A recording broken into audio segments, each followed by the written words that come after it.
Pio del Pilar. Si Pio del Pilar ay isang general ng himagsikang Filipino. Nagtatag siya ng sariling balangay ng Katipunan na tinawag na Matagumpay. Lumikha siya ng sariling watawat pandigma para sa kaniyang pangkat, isang pulang bandila na may puting tatsulok sa kaliwang gilid at may titik K sa tatlong sulok at bumabangong araw mula sa bundok sa gitna.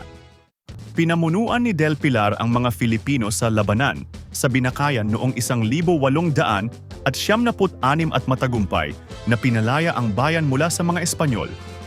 Namuno siya sa mga paglusob sa Bulacan, Nueva Ecija at Rizal.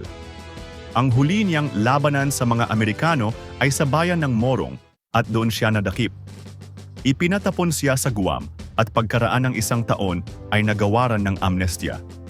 Isinilang siya noong 11 ng Hulyo 1865 sa Kulikuli, Makati bilang Pio Castañeda Isidro. Para mapangalagaan ang kaniyang pamilya, pinalitan niya ang kaniyang apelyido bilang Del Pilar. Pumanaw siya noong 21 ng Hunyo, 1931.